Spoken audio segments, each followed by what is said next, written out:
তিন রকমের ধর্মের লোক বেশি আছে, খ্রিস্টান, ইসলাম আর হিন্দু। 100 জন খ্রিস্টানকে যদি একই প্রশ্ন করে তোদের ভগবানকে, একবারই বলবে আমাদের ভগবান ঈসা মসীহ, যিশু খ্রাইস্ট। মুসলমানকে জিজ্ঞাসা করবে 3 থেকে 5 মানে মৃত্যুর আগে পর্যন্ত, যাকে এই তোদের ভগবানকে, একই উত্তর দেবে, ভাই আমাদের ভগবান হলো আল্লাহ। হিন্দুদেরকে যদি একই প্রশ্ন করা হয়, ভাই তোদের ভগবানকে, কনফিউজ। 100% হিন্দু 100% কনফিউজ, জানে না ভগবানকে। দ্বিতীয়ত, যদি তুই মুসলমানকে জিজ্ঞাসা হয় তোরা মসজিদে কেন যাচ্ছিস, ওদের শেখানো হয় মসজিদে যেতে হবে নামাজ আদায় করার জন্য। সপ্তাহে ওরা 100% একদিন মসজিদে যাবেই। তুমি যদি খ্রিস্টানদের জিজ্ঞাসা করো তোমরা কেন কোথায় যাবে, কোথায় যাও না, আমাদেরকে একদিন তারা চার্চে যাবেই। কেন?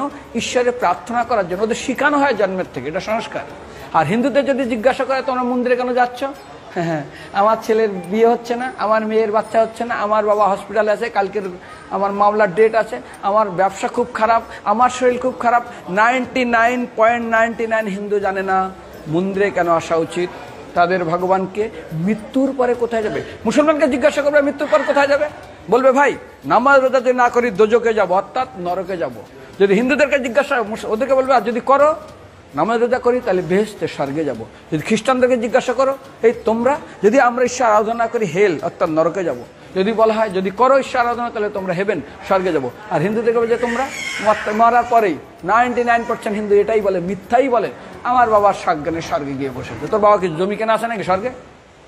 তোর বাবা জমি কেনা আছে যে তোর বাবা মরার পরে স্বর্গে গেছে, হোয়াটসঅ্যাপ করে দেখি এই যে অ্যাটাচ বাথরুম টয়লেট আমি একদম ভালোভাবে পৌঁছে গেছে, তোর বাবা স্বর্গে গেছে জানিস তুই? আরে মৃত্যুর আগে এত কষ্ট পায়, এত কিছু করে, মারার পরে আমার বাবা স্বর্গে গেছে।